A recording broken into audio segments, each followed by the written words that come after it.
sadaqatan yusabu 'alaiha thawabas sadaqati. Diberikan pahala kerana mudarah tadi tu akan pahala sedekah. Jadi kerana itulah saya nak membatalkan sekali lagi dakwaan orang yang menyatakan Islam mesti tertegak dengan pedang. Islam tidak boleh tertegak dengan dakwah bilhal lisan. Mesti bunuh sana, bunuh sini, tembak sana.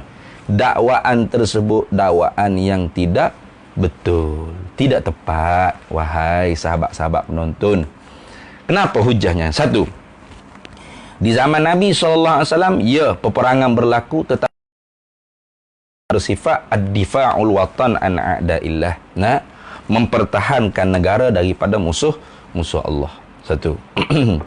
Yang kedua, Islam yang masuk ke Nusantara, nah, ini tidak pernah ada pun satu darah yang tertumpah di atas nama Islam. Tidak ada peperangan, bukan cakap apa-apa, satu darah saja sekalipun yang tertumpah bismil Islam, dengan nama Islam. Nah, kami menegakkan Islam. Nah, jadi bunuh. Tak ada. Bahkan Islam yang masuk ke Nusantara kita ini, kepulauan Nusantara kita ini luas. Indonesia, Malaysia, Sumatera, termasuk Indonesia lah tadi. Nah, Fatani Darussalam, Brunei, nah, Filipina, Mindanao tu, semua tu ialah kepulauan Nusantara dia panggil. Dan Islam masuk bertapak ke Nusantara, tak arah walau setitik sekalipun, tidak ada. Lalu dakwah cara mubalik dulu, para doa, para dai dahulu, para alim ulama dahulu, para wali-wali dulu, mereka berdakwah dengan penuh beramah tamah, mudarah. Nah, contoh kita tengok Sunan Kalijaga. Sunan Kalijaga ni kalau di Indonesia dipanggil Sunan Kalijaga lah. Nah, nama aslinya Raden Mas Syahid. Raden Mas Syahid. Tapi kalau di Kepulauan Melayu, di Semenanjung Tanah Melayu, Sunan Kalijaga tu dikenali dengan nama Syekhul Malaya, Syekh Melaya. Kenapa?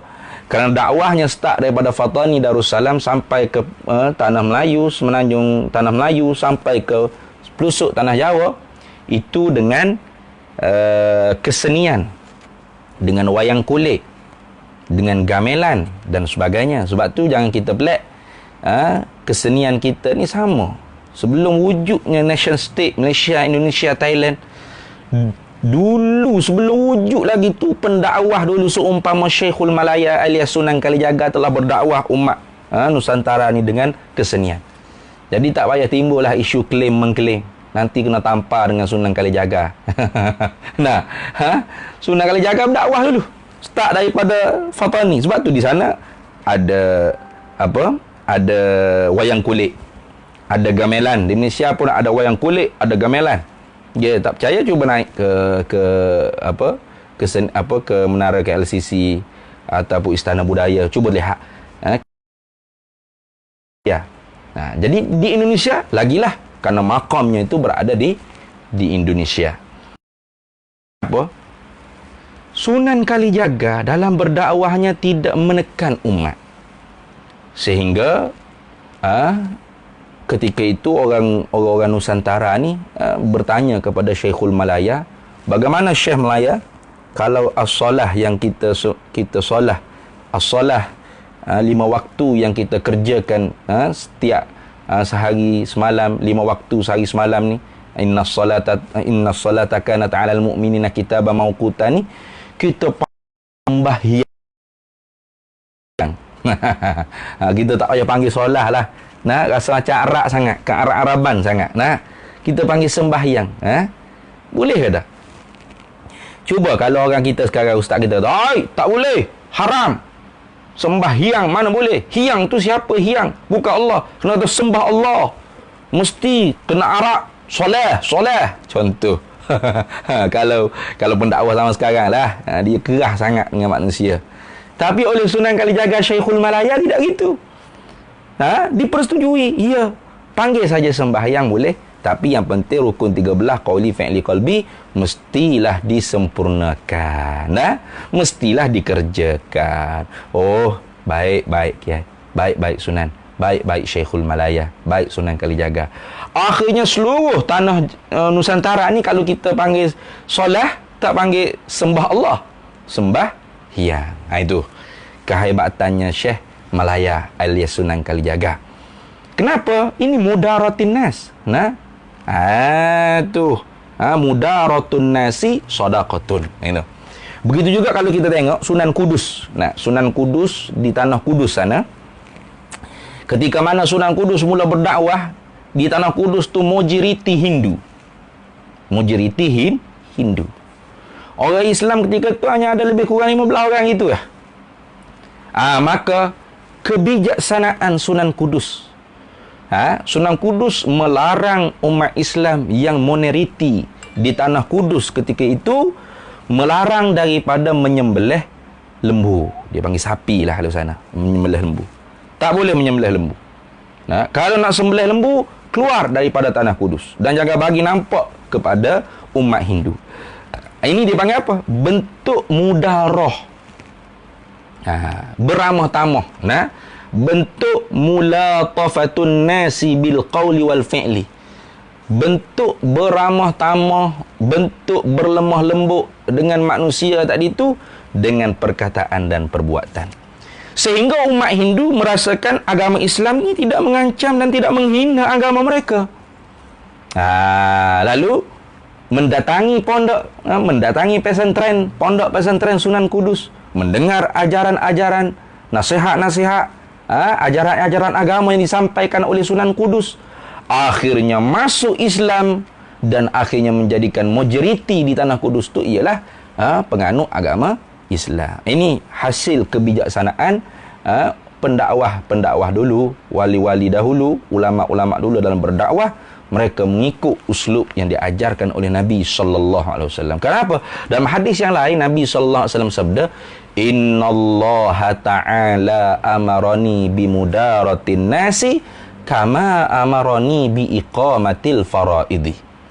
Innallaha ta'ala, sesungguhnya Allah Subhanahu wa ta'ala, amarani, menyuruh akan daku. Artinya al-amru hakikatan lil wujub. Kalau kita ngaji usulul fiqh, perintah itu hakikat makna menunjukkan kepada wajib. Selagi mana tidak ada qarinah dalil yang menunjukkan kewajiban itu, kesuruhan itu tidak wajib, maka dikekalkan di atas kewajiban. Sehinggalah ada dalil qarinah yang lain yang memalingkan makna suruh itu wajib turun kepada tahap sunat. Artinya innallaha ta'ala amarani, sesungguhnya Allah Ta'ala menyuruh, memperwajibkan akan aku. Itu bimudaratin nasi, dengan beramah tamahkan manusia. Bimudaratin nasi, dengan beramah tamah, berlemah lembut dengan sekalian manusia. Sehingga manusia itu tidak liar daripada Nabi sallallahu alaihi wasallam, tidak liar daripada ajaran Islam, tidak merasa terasing dengan agama Islam, bahkan boleh mendengar nasihat-nasihat, ajaran-ajaran kebaikan daripada Islam. Dan mudah-mudahan nantinya jikalau Allah Ta'ala menghendaki, masuklah ia di dalam Islam. Kita tidak boleh memaksa. La ikraha fid din, tidak boleh memaksa seseorang masuk Islam. Sayyidina Hasan Al-Khazraji, seorang sahabat yang memaksa anaknya masuk Islam sahaja, membuat ancaman keganasan kepada anak sendiri itu, bukan kepada orang lain. Kalau kamu, wahai anakku, tidak masuk Islam, aku bunuh kamu, aku sembelih kamu. Maka turun ayat Quran, la ikraha fid din, qad tabayyana ar-rusydu minal ghayy. Tidak boleh. Itu tidak boleh memaksakan. Apa? Karena kita telah mengaji dalam akidah Ahlus Sunnah wal Jamaah. Walaupun Allah Ta'ala suruh semua masuk Islam, maka sebab itu wajib kita berdakwah. Berdakwah tidak semestinya lidah, dengan perbuatan, dakwah bil hal. Bahkan lisanul hal afsahu min lisanil maqal. Lidah kelakuan kita itu lebih fasih daripada lidah kita bercakap.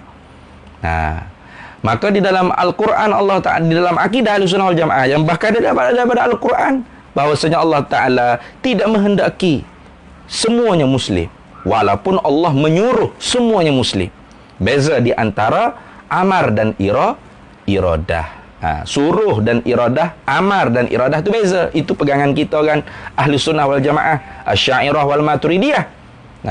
Tak sama dengan Mu'tazilah, Khawarij, tidak sama. Mu'tazilah kata apa yang Allah Ta'ala suruh itulah yang Allah Ta'ala kehendak. Sedangkan kita tidak. Apa yang Allah Ta'ala suruh tidak semestinya apa yang Allah Ta'ala kehendak. Allah Ta'ala suruh Fir'aun itu beriman, suruh. Tetapi Allah Ta'ala tidak menghendaki sejak azali lagi Fir'aun itu beriman. Bahkan Allah Ta'ala suruh kita berdakwah supaya semuanya mengenali Islam, suruh. Tetapi Allah Ta'ala tidak menghendaki semuanya Muslim. Dalilnya mana? Walau sya'a rabbuka la amana man fil ardi kulluhum jami'ah afa anta tukrihun nasa hatta yakunu mu'minin. Walau sya'a rabbuka, kalaulah menghendaki oleh Tuhan engkau, la amana man fil ardi kulluhum jami'ah, pasti Allah mudah untuk membuat semua manusia di atas permukaan bumi ini beriman kepada Allah semua sekali. Tidak tertinggal walau seorang pun. Lalu kita lihat realiti dengan mata kepala kita. Adakah semua beriman? Semua Muslim? Semua masjid? Semua musalla? Semua surau? Oh, no. Tidak. Ada masjid, ada gereja, ada kuil, ada tokong. Ada Muslim, ada kafir, ada Hindu, Buddha, Kristian dan sebagainya. Agama-agama yang selain daripada Islam yang dikatakan kafir di sisi kita orang Islam. Artinya Allah Ta'ala tidak menghendaki. Bila Allah Ta'ala tidak menghendaki, afa anta tukrihun nasa hatta yakunu mu'minin, adakah patut engkau wahai Nabi Muhammad sallallahu alaihi wasallam? Nabi Muhammad dan kita juga termasuklah di khitab. Kita umat Nabi Muhammad juga termasuk yang di khitab. Apakah patut kita umat Nabi Muhammad memaksai manusia sekaliannya hatta yakunu mu'minin sehingga mereka semua itu beriman kepada Allah? Ini dipanggil istifham bimakna al-inkari. Tentulah tidak patut. Allah sahaja tidak menghendaki. Apatah lagi kita hamba nak melebihi daripada Allah Subhanahu wa taala. Yang selayaknya kita hamba menjalani tugas sebagai hamba, sebagai dai, sebagai penyeru, sebagai pemujuk, sebagai penyambung lidah Nabi kita Muhammad sallallahu alaihi wasallam, sehingga manusia melihat bahawasanya agama Islam itu agama yang sebenar. Cuba tengok seperti Ustaz Ebit Liu tu, Akhinal Karim Ebit Liu. Walaupun dia bukan ustaz lah, kalau kita kira kat keilmuannya tidak mengaji di pondok, di madrasah, ataupun ada ijazah BA tentang takhasus pengajian Islam, tidak ada. Beliau pakar dalam bermotivasi. Beliau seorang dai tabligh, kita kata jemaah tabligh. Tapi dakwah beliau dalam memperkenalkan Islam tu tidak hanya dengan lidah, bahkan ke sana kemari menunjukkan akhlak Islam, akhlakul karimah. Ini menyebabkan orang bukan Islam terbuka mata melihat, oh, ini ajaran Islam. Sepatutnya kita semua mesti begitu. Itu mana gitu.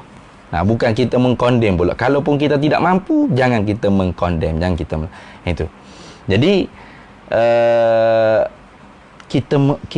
kita tidak disuruh mengambil alih kerja Allah, kerja Tuhan. Memaksa orang untuk masuk Islam, memaksa orang untuk menerima Islam, itu bukan kerja kita sebagai hamba. Kerja kita sebagai hamba ialah mengikut perintah Allah Subhanahu wa taala. Cuba tengok Sunan Kudus tadi, akibat oleh kerana kebijaksanaannya, berbaik-baik, beramah tamah, mudarah, beramah tamah, berlemah lembut dengan penganut Hindu yang majoriti di tanah Kudus. Akhirnya tanah Kudus bukan lagi majoriti agama umat Hindu, tetapi majoriti yang beragama Islam. Ini berjaya. Serta kehendak Allah Ta'ala lah berjaya maknanya. Tu kita pula terbalik. Zaman telah Islam semua ni, dakwahnya yang Islam dikafir-kafirkan. Saling kafir mengkafir. Kamu kafir kerana tidak mengikut kelompok saya. Kamu kafir kerana tidak mengikut parti saya. Kamu tolak Islam, kamu tidak berjuang Islam, kamu ni kafir. Syirik, bid'ah. Pelik. Ulama-ulama dulu, para awliya utisa'ah dulu, para wali 9, wali songo kalau di Jawa panggil dulu, mereka berdakwah yang kafir diislamkan. Dengan paksa? Tidak. La ikraha fiddin. Lepas tu dengan apa? Bil hikmah. Udu'u ila sabili rabbika bil hikmah wal mau'izatil hasanah. Dengan mudarah, dengan beramah tamah, Karena mudaratin nas, beramah tamah. Nah, apa? Mulatafatun nas, berlemah lembut dengan manusia tu ialah perintah kewajipan daripada Allah ke atas Nabi kita Muhammad sallallahu alaihi wasallam dan ke atas kita-kita juga, umat Nabi Muhammad sallallahu alaihi wasallam. Kama amarani bi iqamatil faraidi. Itu bandingannya. Nah, innallah, Nabi sallallahu alaihi wasallam sabda, innallaha ta'ala amarani bi mudaratin nasi kama amarani bi iqamatil faraidi. Sesungguhnya Allah mewajibkan aku untuk berlemah lembut, beramah tamah dengan manusia seperti mana Allah Ta'ala mewajibkan aku untuk menegakkan kewajipan-kewajipan di dalam agama. Tengok. Itu bandingannya nak menunjuk kata bahawasanya beramah tamah dengan manusia, berlemah lembut dengan manusia, itu kewajipan sebagaimana kita mendirikan segala kewajipan yang difardukan oleh Allah Subhanahu Wa Taala, sembahyang 5 waktu, puasa bulan Ramadan, zakat fitrah, haji, umrah bagi yang mampu dan sebagainya. Maka beramah tamah dengan manusia itu juga ialah kefarduan di dalam agama. Itu. Daratihi sallallahu alaihi wasallam. Ini di dalam kitab ni diceritakan sedikit bagaimanakah ramah tamah Nabi, lemah lembut Nabi sallallahu alaihi wasallam dengan manusia. Wa kana, dan adalah min mudaratihi sallallahu alaihi wasallam, setengah daripada ramah tamahnya Nabi sallallahu alaihi wasallam, annahu, bahwasanya la yazammu ta'aman, Nabi itu tidak mencela akan makanan. Sekalipun tidak sedap, Nabi tidak mencela. Nah, orang hidang ke Nabi makanan, Nabi kecak, rasa kurang, Nabi senyum. Nah, Nabi tidak kata, Allah, apa masa yang gini? Oh, pahit dah. Tidak. Itu dipanggil salah satu daripada mudarah. La yazammu ta'aman, tidak mencaci maki, mencela akan makanan. Wala yanharu khadiman, dan tidak mengherdik akan khadim, akan hamba. Nah, orang yang berkhidmat dengan Nabi itu kadang-kadangnya merasakan, aku ke khadam, Nabi ke khadam. Siapa tak tu Nabi sallallahu alaihi wasallam. Tu Nabi tu gemar buat kerja sendiri tu. Tu. Jadi bukan Nabi tu jenis, oi, mau lambat lagi buat ni. Tak. Itu wala yanharu khadiman, dan Nabi tidak mengherdik hamba khadam yang berkhidmat di rumah Nabi sallallahu alaihi wasallam. Wala yadribu mura'atan, dan Nabi tidak memukuli isteri. Nabi tidak tampar, tidak sepak, tidak terajang. Ini dia panggil